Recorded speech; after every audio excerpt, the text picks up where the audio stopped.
नमस्कार मित्रों, जय हिंद, वंदे मातरम। दिल्ली हाईकोर्ट ने आज बाटला हाउस एनकाउंटर मामले में आतंकवादी आरिज खान को फांसी की सजा सुना दी है। आतंकवादी आरिज खान, जो कि इंडियन मुजाहिदीन के आजमगढ़ मॉड्यूल से संबंधित था, 19 सितंबर 2008 को दिल्ली के जामिया नगर में हुए बाटला हाउस एनकाउंटर में अपने दोस्तों के साथ शामिल था। इस एनकाउंटर को लीड कर रहे थे इंस्पेक्टर मोहन चंद शर्मा, जिनकी हत्या कर दी गई थी और वो शहीद हो गए थे। 2008 में नेशनल कैपिटल दिल्ली में हुए सीरियल बम ब्लास्ट में आतंकवादी आरिज खान अपने दोस्तों के साथ शामिल था, जिसमें 165 लोग मारे गए थे और 500 लोग घायल हुए थे। आपको बता दें कि एनकाउंटर में 2 आतंकवादी तो ऑन द स्पॉट मारे गए थे, लेकिन आरिज खान अपने एक दोस्त के साथ भाग निकला था। लेकिन इसे 2018 में दिल्ली पुलिस के स्पेशल सेल ने गिरफ्तार कर लिया था और तब से इस पर केस चलता रहा था। और 13 साल के बाद अब इंस्पेक्टर मोहन चंद शर्मा को न्याय मिला है, उनके परिवार को न्याय मिला है और इस मामले को rarest of the rare cases मानते हुए आतंकवादी आरिज खान को फांसी की सजा सुनाई गई है। साथ ही 11 लाख का उस पर जुर्माना भी लगाया गया है, जिसमें 10 लाख रुपए शहीद मोहन चंद शर्मा के परिवार को दिए जाएंगे, जो उनके साथ न्याय हुआ है। तो आइए जानते हैं क्या था यह मुद्दा, किस प्रकार से यह एनकाउंटर किया गया था और क्यों इससे विवाद जुड़ गया, इसको फेक बताया गया और राजनीतिक गलियारों में इससे जुड़ा तूफान आज तक शांत नहीं हुआ है।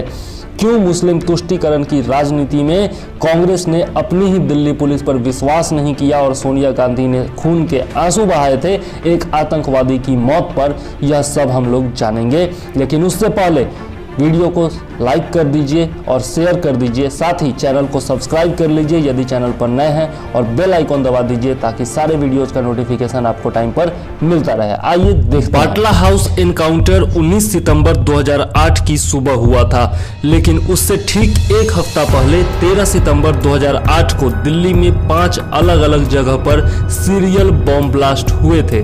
2 बम कनॉट प्लेस में फटे थे, 2 ग्रेटर कैलाश के एम ब्लॉक में और एक बहुत भीड़ भाड़ वाली जगह करोल बाग के गफ्फार मार्केट में, जहां इलेक्ट्रॉनिक्स आइटम लगातार बिकते रहते हैं।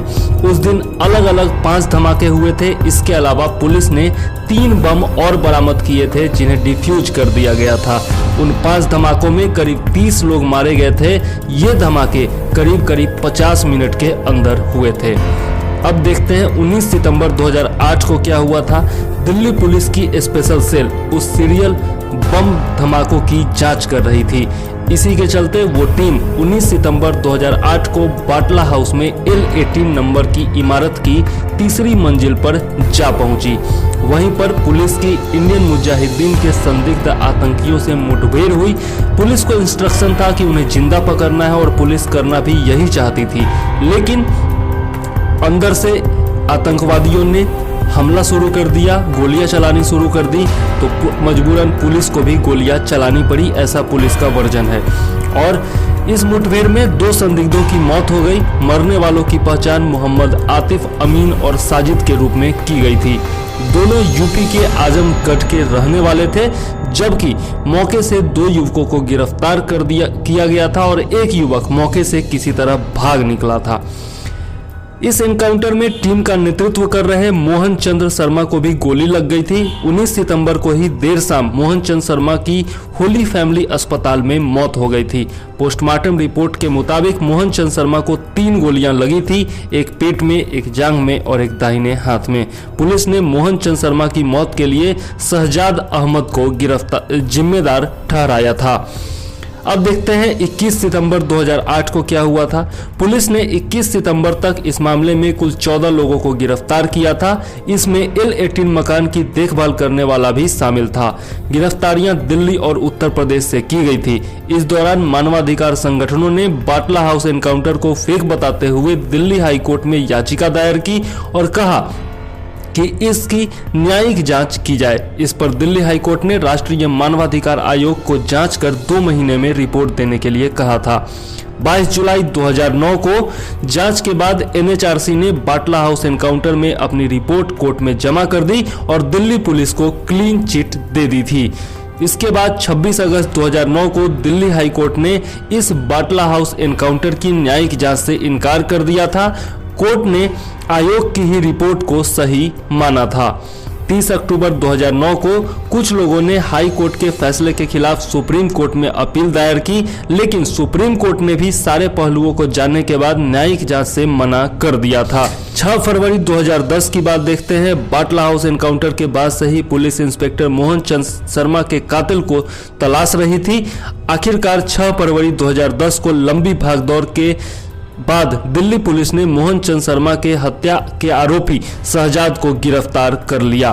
फिर 20 जुलाई 2013 की बात आती है। इंस्पेक्टर मोहन चंद शर्मा के कातिल शहजाद अहमद के मामले में कोर्ट ने 20 जुलाई 2013 को सुनवाई पूरी कर ली और इसके बाद कोर्ट ने इस मामले में फैसला सुरक्षित रख लिया। 25 जुलाई 2013 फैसला सुरक्षित रखने के 5 दिनों के बाद अदालत ने इंस्पेक्टर मोहन चंद शर्मा की हत्या के मामले में शहजाद अहमद को दोषी करार दे दिया।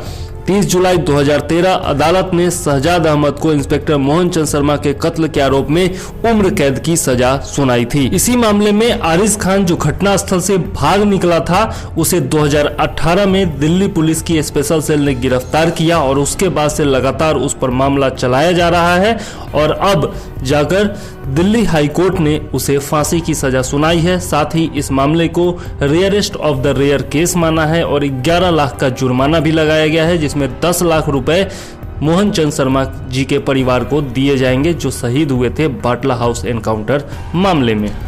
वैसे तो इस मामले में बहुत सारी राजनीतिक कंट्रोवर्सी हुई थी और विभिन्न नेताओं ने अलग अलग आरोप लगाए थे। दिल्ली पुलिस पर आरोप लगाए थे, फेक एनकाउंटर बताया था इसको।